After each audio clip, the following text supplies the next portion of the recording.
Bonjour, la base Fekodi internationale, comme vous savez bien, Titine Jolie, en direct de Kinshasa, capitale de la République démocratique du Congo. C'est dans cette émission que nous parlons de l'actualité sportive, en ce qui concerne le sport en général de la République démocratique du Congo, au niveau local et au niveau international, là où nos athlètes évoluent. Donc, Tobeta Kakamasole Talibiso.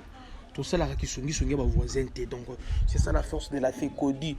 Un grand merci, Nabino surtout, une fois de plus, je sais que Masola Kobeta Lelo Ezali est belé avec vous. Concernant l'évolution et l'actualité sportive, on va parler premièrement en ce qui concerne la reprise du championnat national, la Ligue nationale de football, l'UNAFOOT. On va parler de ça. On va parler également comment nos équipes se préparent pour le coupe interclub Afrique. On va parler, il y a Ligue, équipe nationale Nabiso. Il y a le pari des sables, comment ils ont évolué. On va être plus sportif, footballistique aujourd'hui concernant l'actualité. La saison sportive est à peine de commencer. Il y a d'autres disciplines jusque-là. Non, les bandits n'ont noté, donc on a du mal. Il y a que je vois des informations sur Yango, mais quand cela ne tient, tout ça qui évolue. Dengue, Kaka, Masou, ça qui évolue. Bambo, tu vas surtout au Talangaï. Merci, la confiance, vous continuez. Qu'on renouvelle et pas d'Angaï, qu'on soit tant d'abino revenir dans la fauteuil, qu'on a Titine Jolie en direct de Kinshasa. Dengue tout ça Koloba, merci na Dauda Muchoko, le boss Dauda Muchoko, la Pession Beauté, Kito Panda Chala Lukapa, président Pakis, Adolphe Mouteba, Claude Moupende, Bas Fekodi na Paris, Binognon surtout. Un grand merci, Nabinognon surtout, nous allons évoluer aujourd'hui dans cette émission. Nous allons commencer. Premièrement, je voulais vraiment demander ce qui se passe dans le ministère Nabiso. Je commence par Vieux Kaboulou. Il a fait, c'est un vieux, c'est un chevronnier à soi congolais, il connaît mon belé. Hormis ma caméra comme ce ministère famille naïe, Kochabana naïe, Bagnès naïe, Bajondre naïe. Donc à part Wana, il y a des choses qui est Kaboul au sala, tout déplorant. Après francophonie, le président de la République a bengi batlet aux jeux médaille à Yambabango.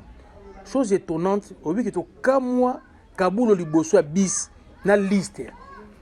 A benga batunde papa. Oza quand même ministre vieux, oza quand même ministre, oza na cabinet, oza directeur cabinet, oza ba chateau, oza ba tubele wana. Je me demande à terminer liste, oza ben athlète, comment il y a zo ben na liste, oza vérifier ka, nazo tout na sikoyo, c'était mal désorganisé le truc là, parce que nous tous nous savons que non, oh la na sport discipline tel, nous avons qui médaille, mutu tel, ba yebani ba comme ba yebani. Mais façon on veut Kaboula qui a passé yemo à terminer de foutre ba bisa transco, au pesi mbongo koti.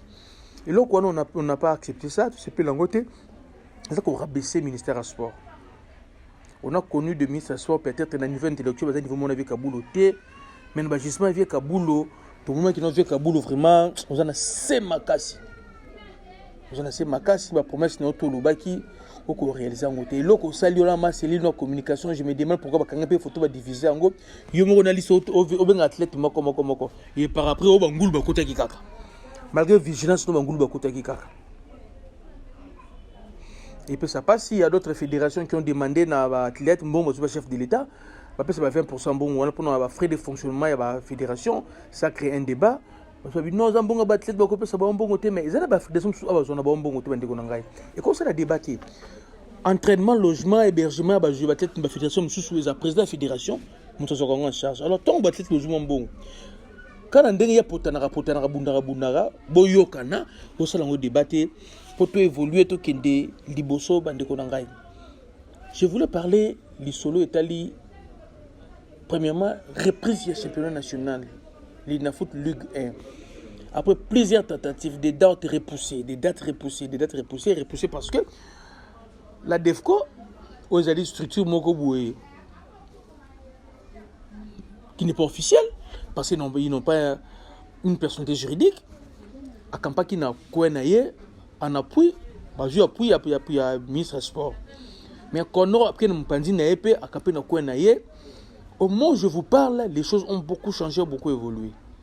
Officiellement, les gens de la DEFCO ont abandonné. Ils ont campé na position na bango. Mais officieusement, on a l'ina foot, j'ai vu les clubs de la DEFCO qui ont affilié les joueurs na l'ina foot. Donc, le championnat a commencé, ça va commencer le 23, mercredi. Au moment où je vous parle, Mazimana Lubumbashi, Ana Kalemi Kuna, a quelques bêtes à match na yé. Il y a l'ina foot, première journée. Mazimana quelques bêtes à Céleste, au moment où je vous parle. Céleste a déjà na Bukavu. A quelques bêtes à match na yé. Même les Rangers, les Dibumba, Bangouni Soumibazana, Baké déjà qu'on s'affilier na, Bazana Bangouni l'ina foot. Donc, Bako bête na Bangouni l'ina foot. Alors, pourquoi perdre le temps inutilement? On vous avait dit, le format appartient à la l'ina foot. Nombre de clubs appartient à la Lina Foot. L'organisation appartient à la Lina Foot. Vous, vous pouvez s'imposer. Tel est ce que vous avez ridicule. Vous avez ridicule. Et puis plus grave encore. DCMP a tout renoncé dans la lettre. C'est là que tu as qu'il a fait passer. Qu'il m'a dit au salé à DEFCO. Donc, sur cette émission, tu dis que non, il m'a dit comment? Il y a un club populaire. Tu nourris des ambitions au niveau national, provincial, international. Mais comment yo imanoro qui bat un club impopulaire qui n'ont pas des ambitions même au niveau provincial, même au niveau communal. Et la base fait que DCMP merci de soutien également. Batiango pression, batiango président, pression l'équipe. Bazu émission batamoussa qui batamoussiango et comme le Paul Kasselembe la bi batama kele le bazui. Je suis Belini. D'après ce mot tesco zali, yo saligé. DCMP a se retiré à l'ongoli communiqué au moment où je vous parle. DCMP a rejoindre Conor. Vers club bakina Conor. Bazou bakina Conor. Non qu'on a eu Lambert Osango, nagi mafuta batira ba DEFCO na bango. Le club ya province va désister na à DEFCO. Donc à DEFCO va dire que non, on les a à DEFCO El Kinshasa parce que les clubs de niveau province, ils ont eu des sérieux problèmes. Des sérieux problèmes. Maintenant à des fois ça la réunion. Abeta masolo ba problème au club écouter na ba province ti. Alors ba ngote a des fois abeta masolo ba bangona ba onde bazala kaka wana. Alors ba mo bengango a DEFCO El Kingdom. Maintenant c'est une structure qui s'est vidée de substances. Ils ont représenté encore rien, ils ont pesé rien parce que le Vita Imana Mazembe Lupopo Baga Kador un championnat national s'est retiré na bango. Vous comprenez? Ba bengi ba benel bango et tel gars combat wengi mais ba musica na nzimwaka. Donc, il était temps de se ressaisir. Concernant le format, meilleur format, il y a un championnat national partout dans le monde, et un championnat direct. Donc, l'équipe Union surtout fait Koutana. Meilleur format, il y a un. Mais on a rencontré trois problèmes pour nous ce format. Premièrement, le club congolais n'a pas d'argent. Les clubs congolais n'ont pas d'argent. Deuxième problème, l'étendue de la République démocratique du Congo, 2 345 000 km². C'est tellement vaste. Ça permet pas à un club Mbongo de peut-être championnat national direct na pays bongo mnene bongo. Parce que quelqu'un qui va quitter Goma pour aller jouer à Mwanda, c'est comme si tu fais la Louvière, Pampo Katiso pour qui la Pologne. Tu vas traverser Mboka. Trajet on a au Katisa wana. Surtout qu'il y a une nouvelle représentation au Katisa 2-3 pays. La Suisse, au Luxembourg, au Katisa, mais on a compris qu'il y a un et que Simba. Le troisième problème, c'est le problème il y a avion. On n'a pas de société d'aviation informatique. Il y a 3 problèmes wana. Le club est en Bongote. Le problème il y a étendu à la République démocratique du Congo. Le problème il y a avion. On a compris. Alors, comme c'est comme ça, tu as éclaté le championnat dans le format Moussous. Parce que le meilleur format, tout le monde organise les moyens exacts. Alors, il faut que le format intermédiaire. Le format intermédiaire, c'est 2 zones. Même le format où il y a 3 zones, ils ont ma bêtise. Il y a 3 zones, ils ont ma bêtise. Mais maintenant, le problème, c'est comment? Qui sont des clubs autour de la Ligue 1, pour on a 3 zones. Les clubs, ils ont la Ligue 1 exact. On est en train de chercher des sponsors. Déjà, le championnat national des ANA, je donne l'exemple. Mazembe va jouer le mercredi, dans la Colosie, sur la Colosie. Il y a un joueur. Si déjà na mazembe joueur qui était à la zati, bon va sanga balinde. Na ba vite na ba imana. Dès qu'elle va jouer, je pense deuxième fois va jouer Kouya. Il m'a dit que la joueur. Un investisseur a investir là où on tirer profit. Pour l'instant, le talent aux anango, mais quand on a bien été championnat, c'est tellement. Je sais que bah non sert bah Kouya té. Vous comprenez? Bah non sert bah Kouya na bangoté. Pourquoi non sert bah ya? C'est pas la magie. Mettons du sérieux. Ceux qui déphasent de poulot, tout ça, Ligue des Champions, comment il ne faut pas tout qui est en playoff. Et s'il bien, vous verrez que Tito, comment on va faire, il y a première partie à championnat, Star va au club. Parce que l'équipe chaîne peut faire là, dans le match. Donc tout le monde va jouer au Bima, ça va exciter les gens. Il y a championnat national. Mais à un moment où tu as 4 saisons successives, c'est plus Katana, tu te regardes dans la tasse. Il y a des annonceurs ni Naroya. Donc, ok, les lots, vous devez avoir sponsorisé Imana. À retirer profit. Déjà, Imana lui-même a de sérieux problèmes avec Imanien. Communication sur le bien. Ceux qui les Imaniens, Balingi, communication sur salaire en côté, Balingité. Ce sont annonceurs ailleurs. Il faut Imanien, ne me ça la peau, que non, annonceur à se retrouver. Imanien va confier sa communauté dans Bango. Tu as annonceur ailleurs. Vous comprenez la nuance. Donc, ce sont des problèmes que nous rencontrés dans le football congolais. On doit travailler sérieusement. Tout est sérieux. Tout le monde a été beau de fruits. Vous comprenez? Tout est sérieux. Et beau de fruits. Sauf que tout est sérieux. Et ça, on est le côté. Championnat national, on a des sérieux problèmes. Le dirigeant d'ADEFCO, balobi qui non qu'on aura balou keli bango. Avant bazo poste, baza même moral, bazu poste babalouki. Mais qu'on a face à la rapport na CAF, face à la rapport na FIFA. ADEFCO c'est la rapport panan. ADEFCO n'est pas une structure officielle. Qu'on a déjà représenté FICOFA. Qu'on a bazala c'est le rapport du ministre du sport. Qu'on a déjà c'est le rapport na CAF na FIFA. Alors ADEFCO, raison pour laquelle Bomoni deux poids deux mesures exactes. Qu'on a l'indice. Et les clubs avertis, ils ont compris. Y compris même l'IMO DCMP, à Tali Age Naye, à Saleli Age, à région de Naye Konor. Merci na DCMP Dora, équipe en Boka Talara Nengi Zalaka. Le championnat national de Rwanda, bon s'est préparé. On a pris des mesures dans le championnat national. Moututu Bakokangena Bangi, dans le stade des Martyrs, amende c'est $500,000. Yo, oh, ça ramo grosso. Surtout parce que ce sont des policiers qui vendent des bangi dans le stade. Ceux qui bakangi yo amènent $500,000. Bana oba bundaka na stade qui kuna 8 kota Marquoir na 24 na entre 24 kota commune Kinshasa. Ceux qui bakangi yo, vous devez savoir une chose. Sylvano Kasonga sous commandant ville province Kinshasa te obatia sika comme le général Blaise a la pratique. Ceux qui bakangi yo, je pense qu'il faut inaugurer le Zoom. Il y a de toutes les façons armées peuvent recruter. Donc, ceux qui au stade, pour la Witumba, pour la Romena Bangi, place na yo, ils ont le Zoom. Tout le but déjà. Moi, na mukie, aux en bon billet, fandanandako. Ba billet qui comme ba bracelet. Qui koko simbangai et que si là. Vous comprenez? Nous, on a bénéficié de Kiko Simba dans le stade du 20 mai. Vieux Simbanga, mais et Sili. Donc, moi, je suis un bon côté, Rwanda. Yo, au Sokolana Kikoso. Vous avez tout un coup direct pour Nabino. Vous avez un papier ciment. Pour penser à toi, certains me boivent car on a kiff dans le stade de Marty. Papa, changer mentalité. Changer mentalité. Ce changer mentalité, c'était bon, quand moi, championnat national, au Nexaro Kenge. Jusque-là, est-ce qu'il y a un annonceur? Jusque-là, officiellement, Nanou, Balobi, Likamou, annonceur du championnat national. Tout en Nexaro Kenge. Le club se prépare.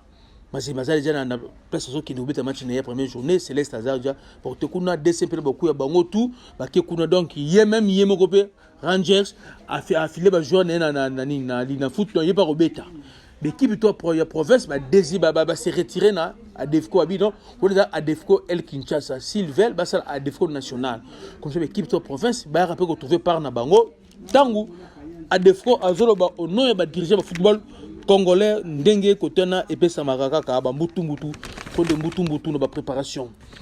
Avec le club a joué contre le 1er d'agosto, le club a perdu 1-0. Total, nous résumé un match. Après, de commenter ensemble, Ngai Nabino. Johannes Mabos Fries, numa altura em que já rola a bola no estádio Tundaval, a saída para a equipa do 1º de agosto. Bruno Jesus no grande círculo. Convidar aqui com Picaça. Picaça é o camisola número 8, médio interior. Cá está, Tulanjo, remata a figura. É o primeiro remate enquadrado com a bola. É verdade, o Tulanjo. Aqui o camisola número 14, Obed. É um jogador alto, possante fisicamente. Uma referência diária. Atenção, o cruzamento de Tulanjo. O que tem no meio campo. Vai fazendo mais ou menos ali a posição 10 para procurar espaços entre o trinco e os centrais. Mais uma vez o Tulanjo no momento. Aqui a bola colocada na zona central, olha a recuperação de 1 de agosto com o Paiso. Pode projetar o cruzamento para a defesa de Sofiane Ouedraogo. A defender o guarda-redes burkinabé ao serviço do AS Vita Clube. Bobo. Muito forte sobre o... Mas quis adornar melhor o lance e acabou perdendo a jogada. Sim, realmente o Tulanjo tem estado muito bem no jogo. A abrir para Ossi, vai ganhar a linha final Ossi, a assumir a jogada, bola na área, remate por cima. Outra vez Tulanjo, Domingos de Sousa. Estava gol. Uma jogada bem conseguida pelo lateral direito, Zarme. A funcionar. Foi de Kikaça, atenção, olha esta entrada de Dagó. Está Dagó no drible, já passou. O remate cruzado. Uma cidade que nos últimos tempos tem estado na ribalta do desporto nacional, particularmente futebol. Cruzamento! Mais uma defesa de Sofiane Ouedraogo. Gilberto a travar a progressão de Kikaça. A equipa do AS Vita Clube, o remate de Elim Paso. Carlos Henrique, lateado por Auxol. Não está em posição irregular, atenção a este lance. E que corta agora! E quase também o capitão Bobo fez autogol. O banco todo aqui do Vita levantou-se, pois levou as mãos à cabeça. Da Paiso, este é Dagó, está a fazer o overlap o Paiso, atenção, bola colocada na área, e esta é fácil para, provavelmente... E quizá se o 1º de agosto passar de fase e passar esta eliminatória, vai também poder fazer uma boa campanha a nível da Liga dos Clubes Campeões. Isso, atenção, que a figura... Olha a equipa do AS Vita Clube, remata a bola, passa ao lado. Que perigo! E não fica nada satisfeito o Bobó.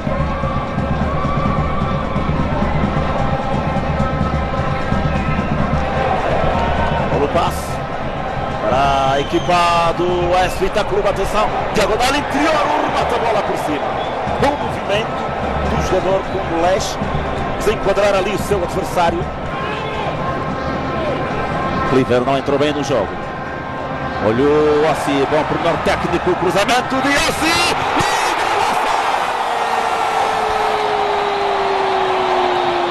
Está aberto o marcador.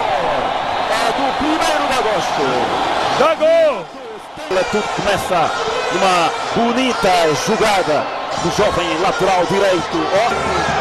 Se reclamava por parte dos adeptos que encheram o estádio da Tundaval para mais uma vez verem.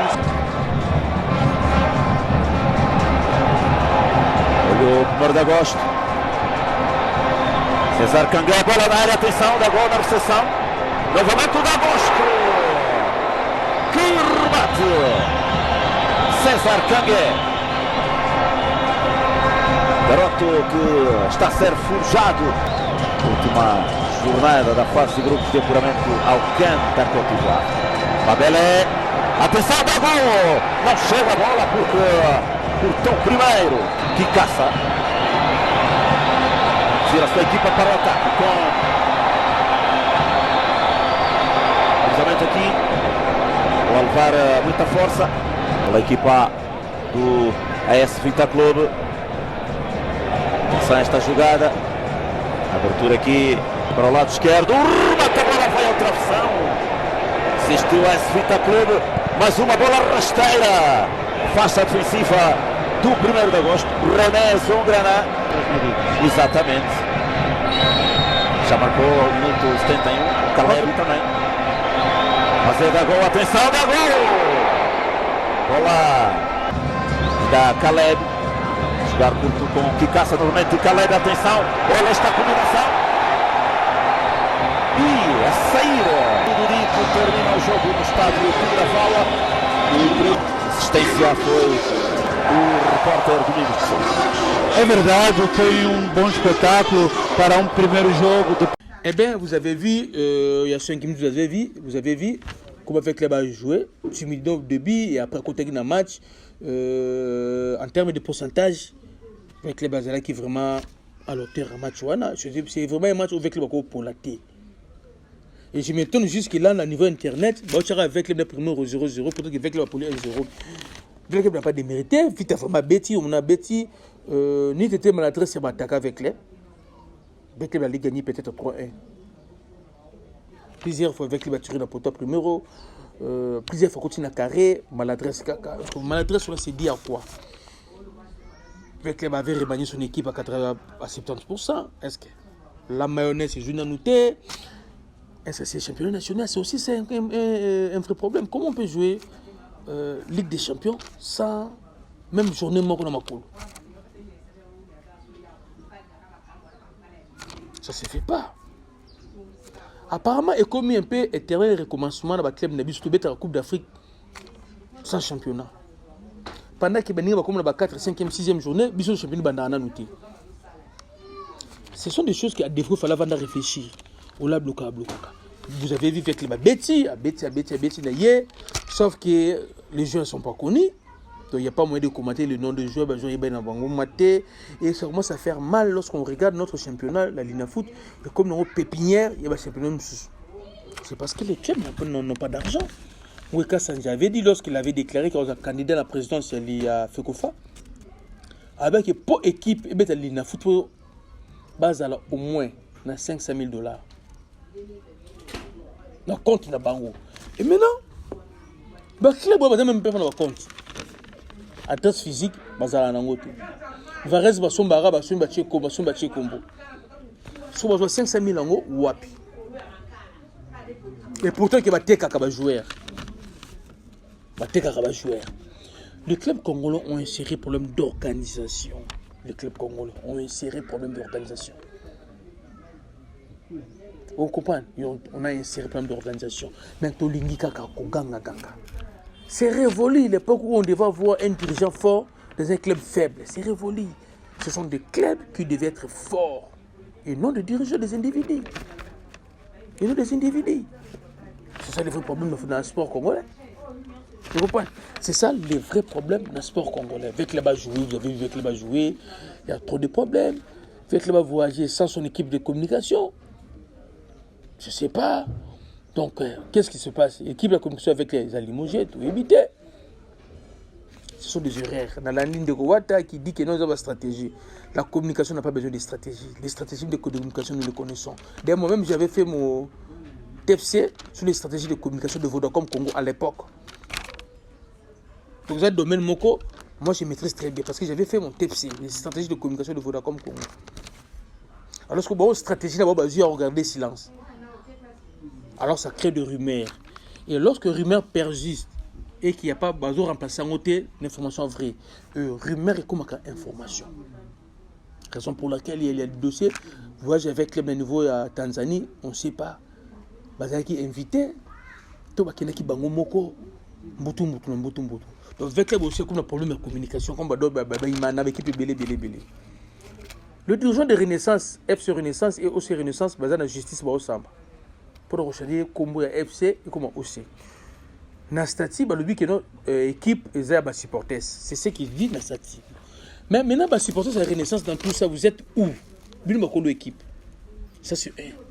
Et de deux, équipe est à supporters. Les supporters de la Renaissance contribuent à caractère à combien par saison?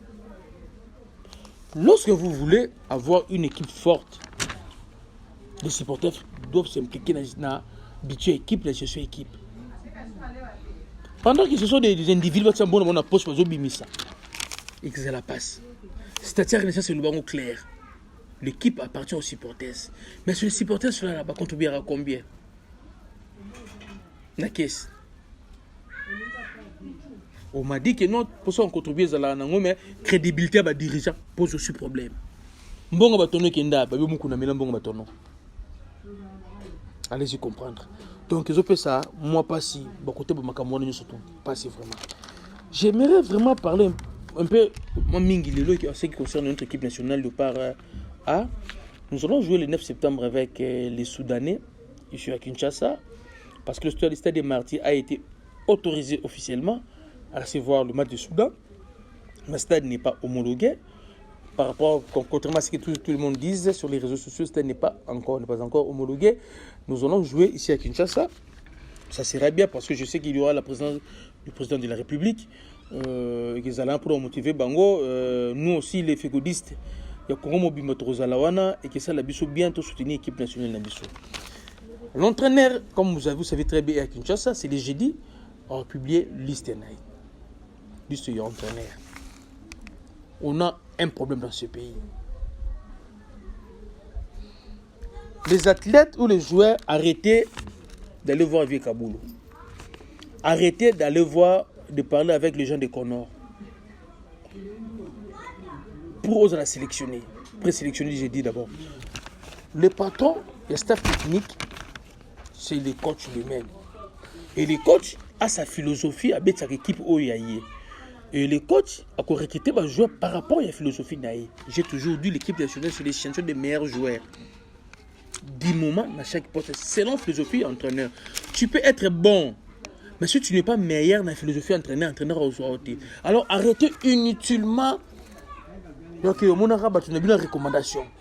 On a fait qu'on dit, on a bon matin la vérité. Il y a des joueurs, des anciens joueurs, qui veulent intégrer l'équipe nationale par force. Je me demande pourquoi. Ce qu'on mérite l'équipe nationale entraîneur au Benga, ce qu'on mérite n'a pas été entraîneur au Tikayo. Ça ne sert à rien d'aller voir le ministre. Ça ne sert à rien d'aller voir les gens de FECOFA. Ça ne sert à rien d'aller voir votre Ngangala, comment ça s'appelle, mort. Non. Laissons l'entraîneur calme. Qu'il fasse tranquillement son travail, coach à bout. Entraîneur appelle l'équipe. L'entraîneur appelle l'équipe. Entraîneur comme il n'ordinateur ni kakabou. Ayo banga kotika ne ba kombo. Ah de ça on a vu tout ce qui dit. Déjà l'engula capella. Soit l'engula capella to alengula musika bandal.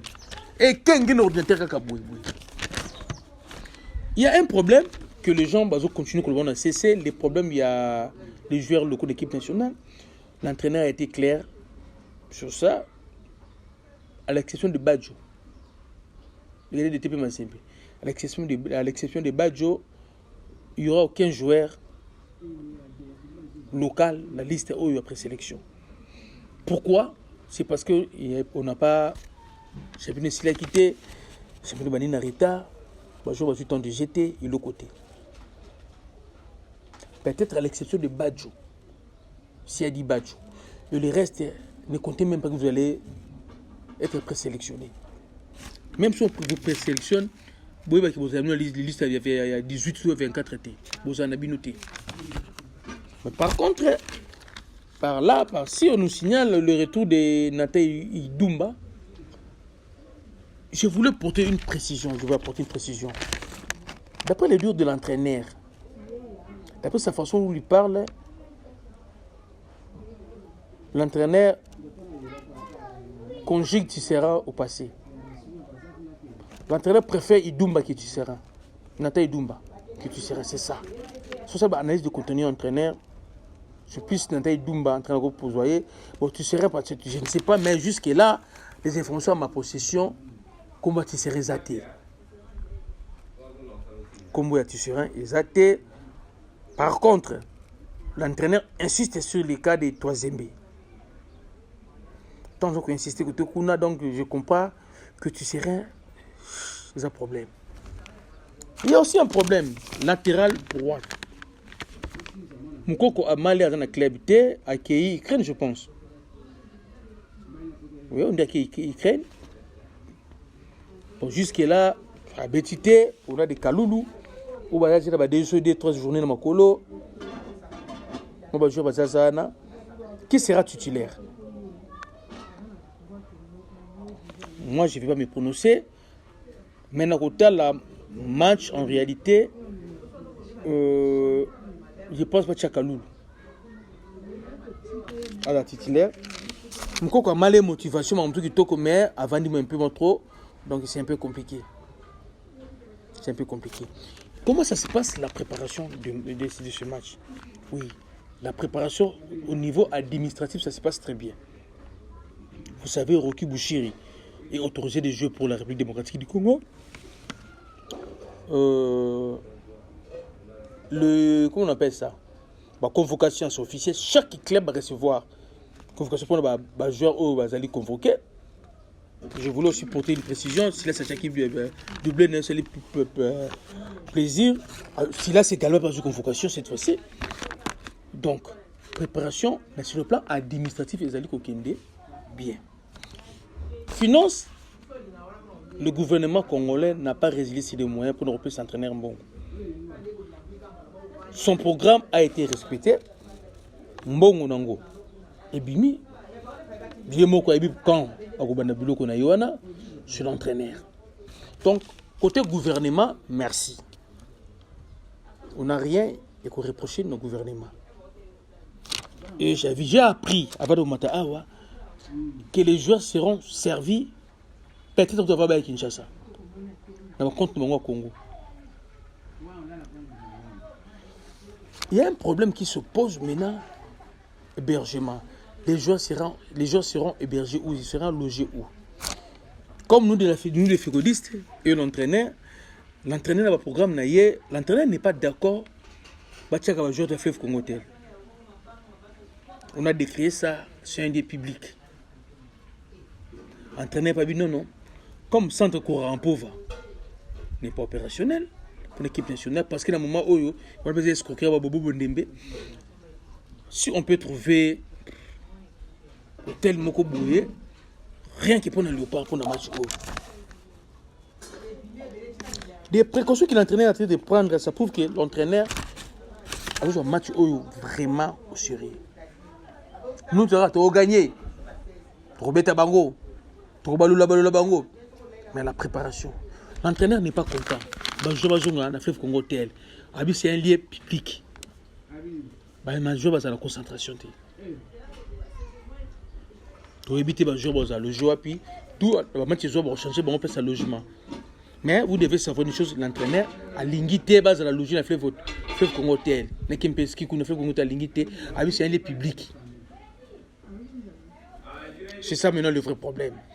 Quant aux joueurs eux-mêmes, quelle est leur motivation actuellement? Est-ce que ces joueurs vont venir? Qui va venir? Qui ne va pas venir? Il y a un nombre de joueurs qui vont venir directement jouer pour jouer. Il y a d'autres qui vont venir. Pendant que c'est un problème administratif na bango. Vous comprenez? Le problème administratif c'est ça. Et Michel Bakoya, bien qu'il y ait un problème administratif aussi, ça n'a noté, mais du fait qu'il y a Bengi Bango aye, à mon amboka, à Banda, à dossier naye, je ne sais pas administratif parce que 3 jours après, nous allons rencontrer Bafana en Afrique du Sud. Alors, ne soyez pas étonnés d'avoir peut-être 40 joueurs au Bakoya. Bon, tout va être la liste. Yom total émission. Yolingi nani azala. Nani pe azalate. J'ai posé la question, tout le monde dit que non, Bolingi Azate. Bolingi Ayate, Bolingi Ayate, Bolingi Ayate. Mais je sais qu'il y aura pas beaucoup d'absents par rapport à Otoyebi déjà. Et bien, peut-être Aaron Chibola, non, Aaron Chibola ne viendra pas. Oto Akatoyebi qui boya, mais Belé pe baza oyo, Toyo comme le la liboso. Et vos apaisements. Et vos apaisements. Nous sommes aujourd'hui, demain la liste des Obima, Nani Azala, Nani Azalate. On a fait une réflexion. Dans le service de communication, il y a Léopard. Est-ce pourquoi DEFCO? Alors, mon attaque non, bah jouer, il y a Ligue 1, Ligue 2, il y a sur Léopard. Est-ce que vous avez non à ça l'autopsie? Pourquoi bah jouer Ligue 1, Ligue 2? Bah bête bah sur Léopard. Sur la DEFCO peut faire une réflexion sur ça et apporter des hypothèses. On peut développer ensemble. Nous serons quand même d'accord avec la DEFCO. Donc, l'histoire du football congolais a été écrite avec des joueurs locaux. Les gens de la DEFCO, arrêtez de nous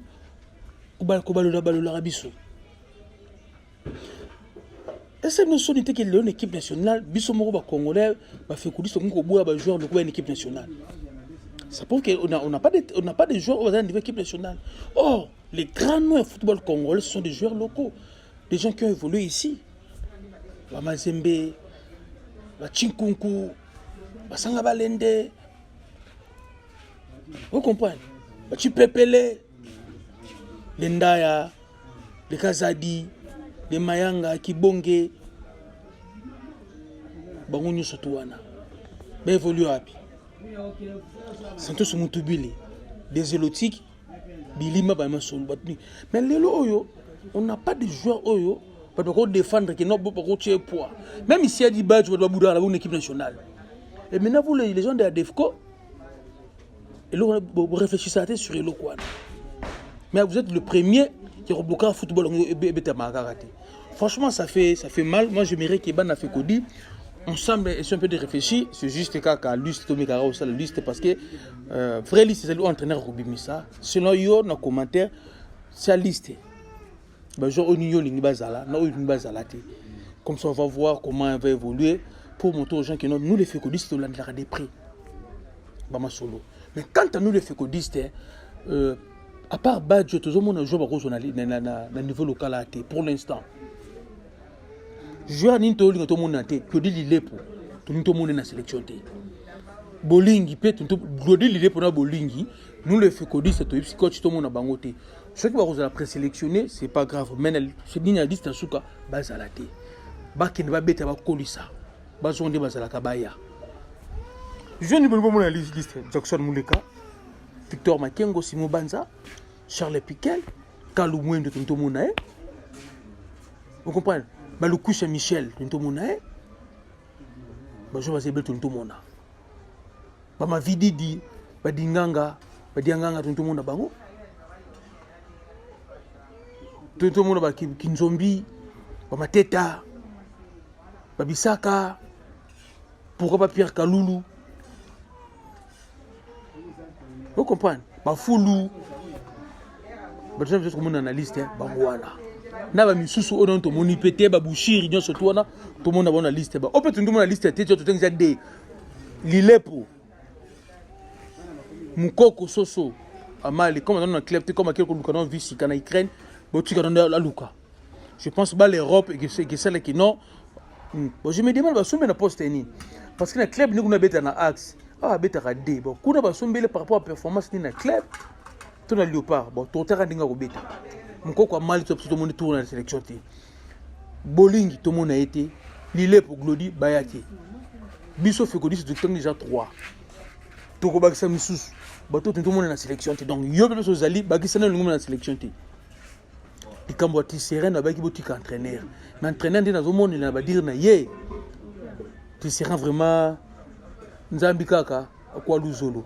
Eh bien, nous sommes arrivés à la fin de cette énième numéro de votre émission, la base Fécodie internationale. Un grand merci, Naba fidèle Banaka Awa.